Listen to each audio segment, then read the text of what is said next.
A fridge. Correct! I've never seen that before in my life. What is this show? It's the most ridiculous thing that's ever happened on this show, Suzanne. You don't deserve that point. And Zara, what the were you doing? That was like you were listening to your disc when the CD fell out. Zara picked it up, didn't know what to do with it because she's got her iPod. You put it back in, listen to it, bingo, bango. It's too much. Can't handle this show. All right. Time now for Alex and the US President, Barack Obama. All right. Sorry, I'm still recovering, Alex. In 1959, 2 years before Barack Obama was born in the capital Honolulu, Hawaii joined the Union to become which number state? Alex? 50th. Correct. The previous state admitted into the Union was Alaska, and there's the 49-star flag that was used for a brief period. Signed into law on March 23, 2010 was Obamacare, with its full name being... Alex? Patient Protection and Affordable Care Act. Correct. With its full name being the What Protection and Affordable Care Act, patient is correct. During his presidency, Obama met with 4 serving Australian Prime Ministers, receiving a surfboard as a gift from which one? Alex? Tony Abbott. Correct. During his term, Obama hosted Rudd, Gillard, Abbott and Turnbull, but yes, it was Tony Abbott who gave a surfboard to someone from Hawaii. In the aftermath of a 2014 church shooting in Charleston, South Carolina, Obama delivered a eulogy, finishing with a rendition of which hymn? Alex? Amazing Grace. Correct. In 2011, Obama appealed the military policy DADT. Alex? Don't ask, don't tell. Which stands for what? Don't ask, don't tell is correct. Be a bad name for a quiz show, wouldn't it? Don't ask, don't tell. Welcome to Don't Ask, Don't Tell. We'll see you next week. 5 from 5 for Alex. OK. Last set in the expert round, it's Paul and classic Holden cars.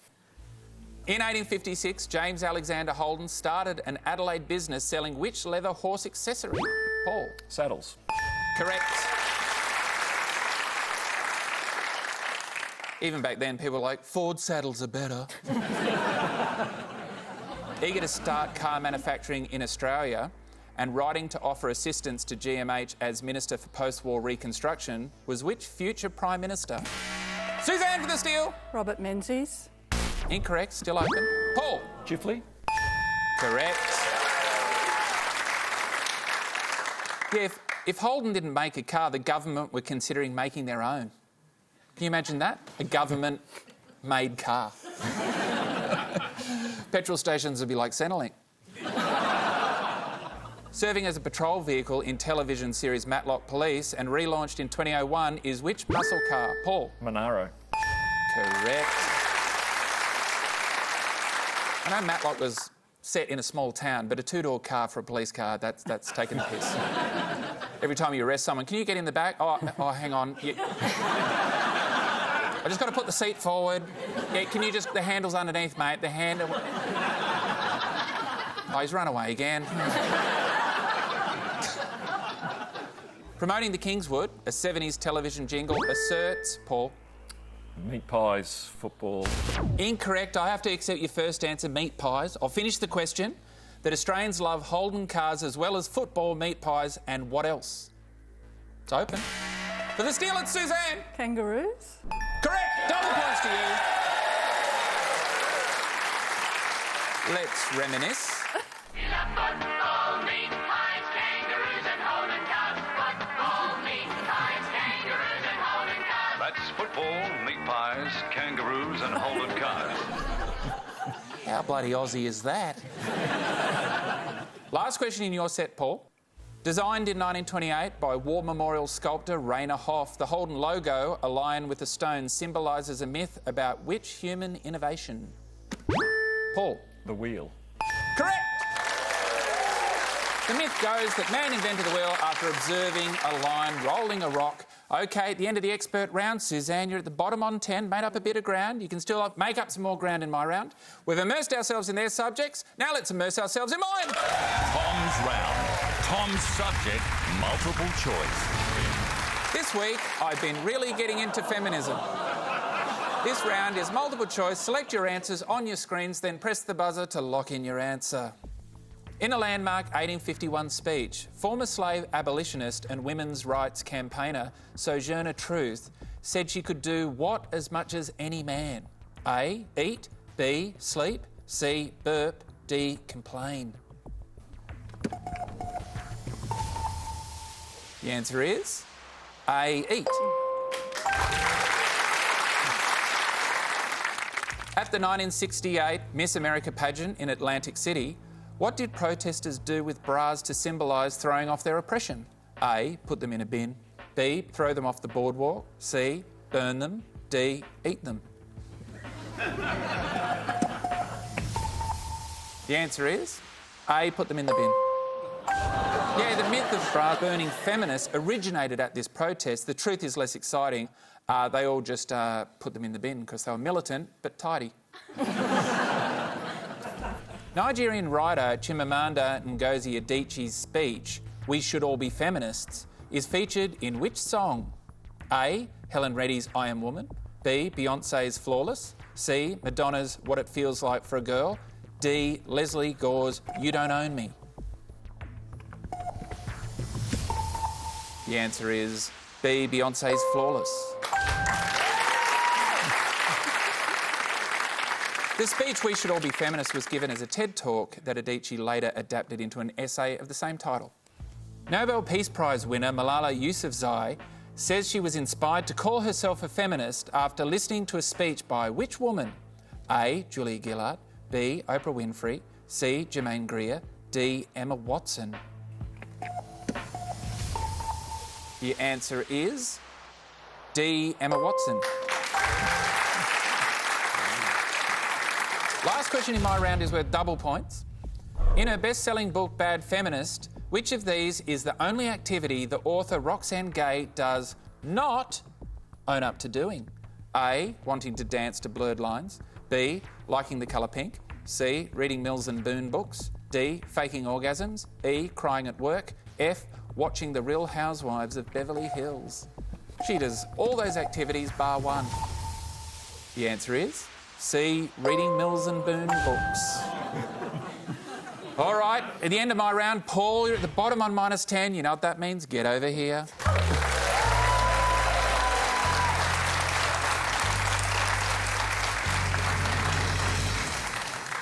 What would your teenage kids be thinking now? Go home. I think you've got to go the way of Holden. Yep. Out. There he goes. All right. Ripper Reader, it's the People's Round. The People's Round against the clock. Play along at home, become the couch champion. OK, here we go. Your time starts now. A fried egg can be what side up? Alex. Sunny. Yes. Putt-putt is a shortened version of what sport? Golf. Alex. Yes. What do Australians call the mesh used to prevent insects entering an open window? Suzanne. Insect screens. No. Fly screen is correct. The Eureka Stockade took place in what city? Alex. Bundigo. No. Ballarat. What musical instrument appears on Ireland's coat of arms? Suzanne. A harp. Yes. What name is given to the small tube found at each end of a shoelace? Alex. Don't know. Sorry. No, don't know is incorrect. Aglet. What weapon's name became a nickname for tennis player Mark Philippoussis? Suzanne. Gun. No. The Scud. Is a Japanese chopstick typically blunt or tapered? Zara. Yes. The highest waterfall in the world, Angel Falls, is in which country? Suzanne. Venezuela. Yes. Considered the basis for the modern sport of boxing are the Marquess of what rules? Suzanne. Queensbury. Yes. A classic children's book. Time's up. At the end of the People's Round, Suzanne, you're at the bottom on 0. Get over here.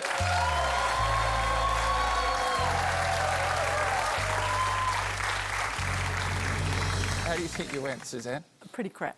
Okay. Is there anything you'd do differently if you had Yeah, another get go? the answers right. Okay. You have a CD to listen to in the car on the way home? I do, actually. How to Disappear Completely. Is that a Radiohead song? Yeah, it's a song. Okay. Yeah, Oh, it's cool. great. Nice reference. Help! Enjoy your disc, then. All right, only two left. Who's going to be the hard quiz champion? Alex, Zara, get over here because it's time to play hard quiz. Final round. Head to head. Barack Obama versus Justin Timberlake. Hard quiz. Now, only one of you can become the hard quiz champion and take home the limited edition big brass mug. Alex, what do you do with the mug if you win? I think I might use it as a bit of a stool to reach the top shelf of the cupboard. What about you, Zara? What will you do with the mug if you win? Well, given the recent budget cuts, I might just give it back to the ABC.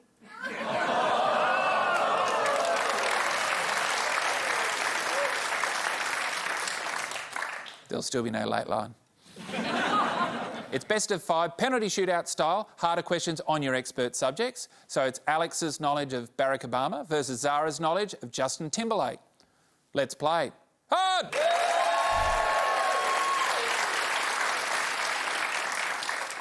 Okay, Alex, you ready? Tom, sure am.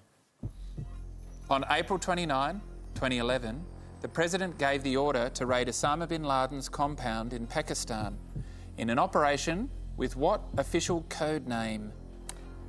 So, I haven't read much about this one, other than it was in Pakistan, which obviously doesn't help me here, Tom. So you haven't read about one of the most famous things he did during his presidency? No. Seeing it was probably linked to the World Trade Center attacks, I'm probably going to have a guess and go with Operation Enduring Freedom. Incorrect. It's Operation Neptune Spear. Oh, way off.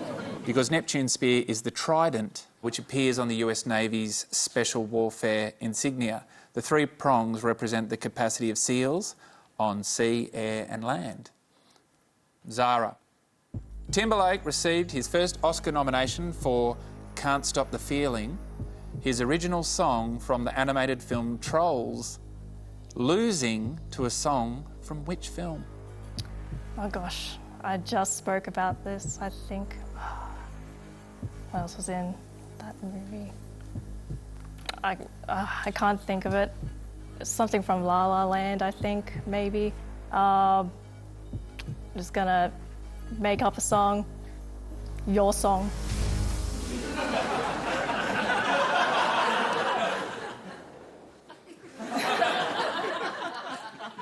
Incorrect. The answer is La La Land.